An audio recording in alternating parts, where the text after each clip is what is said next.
بسم اللہ الرحمن الرحیم۔ السلام علیکم ناظرین، آج میں آپ کے لیے انتہائی دلچسپ، خوفناک اور سنسنی خیز کہانی لے کر آئی ہوں۔ لیکن کہانی شروع کرنے سے پہلے آپ سے گزارش ہے کہ اگر آپ ہمارے چینل پر نئے ہیں تو ہمارے چینل کو ضرور سبسکرائب کیجیے تاکہ آپ کو ہماری ویڈیو سب سے پہلے ملیں۔ کاشف اور ندا اپنی گاڑی میں بیٹھے آدھی رات کے قریب ایک پارٹی سے واپس آ رہے تھے۔ کاشف بولا، ندا، راستہ بہت خراب ہے اور موسم بھی خراب ہو رہا ہے، لگتا ہے مجھ کو آج رات تمہارے گھر پر ہی رہنا پڑے گا۔ ندا کاشف کی طرف دیکھتے ہوئے، یہ کیا کہہ رہے ہو تم جانتے ہو نا کہ بابا کو یہ سب بالکل پسند نہیں ہے۔ کاشف ندا کے ہاتھ پر اپنا ہاتھ رکھتے ہوئے، میری پیاری، اس کے علاوہ اور کوئی راستہ بھی تو نہیں ہے نا، موسم دیکھو نا کتنا خراب ہے۔ ندا نے گاڑی کی کھڑکی سے سر باہر نکال کر دیکھا تو آسمان بالکل سرخ ہو گیا تھا۔ آندھی ایسی تھی، آندھی کیا طوفان تھا، درخت بھی آپس میں ٹکرا رہے تھے، لگ رہا تھا جیسے ابھی درخت ان کی گاڑی پر گر جائے گا۔ یار موسم تو واقعی بہت ڈرانا لگ رہا ہے، اور تم نے یہ گاڑی بھی جنگل کے راستے پر ڈال دی ہے۔ ندا کاشف کی طرف پریشانی کی حالت میں دیکھتے ہوئے گویا ہوئی۔ کاشف ندا کو حوصلہ دیتے ہوئے، تم فکر نہیں کرو میری جان، میں ہوں نا تمہارے ساتھ۔ اور پھر قبرستان کے پاس آ کر ایک جھٹکے کے ساتھ ان کی گاڑی رک گئی۔ کیا ہوا کاشف، گاڑی کیوں روک دی؟ وہ بھی اس جگہ قبرستان کے پاس؟ ندا قبرستان کی طرف دیکھتے ہوئے بولی، گاڑی میں پیٹرول ختم ہو گیا۔ کاشف اسٹیئرنگ پر ہاتھ مارتے ہوئے بولا، اب کیا کریں گے؟ ندا نے پریشان ہو کر پوچھا، چلو گاڑی سے باہر نکل کر ہیلپ لیتے ہیں۔ کاشف نے سیٹ بیلٹ کھولتے ہوئے کہا، تم پاگل ہو کیا؟ اس جگہ پر ہمیں کون ملے گا ہماری ہیلپ کرنے کے لیے؟ ندا نے اپنے بالوں کو کلپ سے باندھتے ہوئے کہا، کوئی نہ کوئی ہوگا۔ کاشف نے کہا، ہاں ہوگا، انسان نہیں بھوت۔ ندا نے اپنا سر دونوں ہاتھوں سے تھامتے ہوئے کہا، کوئی نہیں تو بھوتوں سے مدد مانگ لیں گے۔ کاشف نے ندا کو چڑھاتے ہوئے کہا، اور ہاں، موبائل پر سگنل بھی نہیں آ رہے۔ کاشف ندا کو گاڑی سے باہر نکلتے ہوئے بولنے لگی، چلو میں تم کو پیدل چھوڑ آتا ہوں، ویسے بھی آگے تھوڑا سا ہی تو راستہ ہے، میں نہیں جاؤں گی آدھی رات کو۔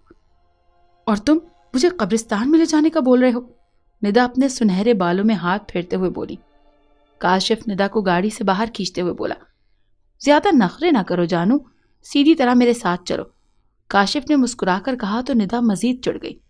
اب وہ دونوں قبرستان کے بیچوں بیچ گزر رہے تھے کہ اچانک ندا نے اپنے سر پر کوئی گرفت محسوس کی جو اسے آگے بڑھنے سے روک رہی تھی۔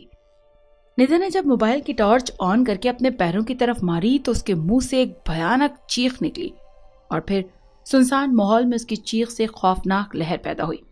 قبر سے ایک لاش کا ہاتھ باہر تھا جس نے ندا کا پیر اپنی گرفت میں لے رکھا تھا۔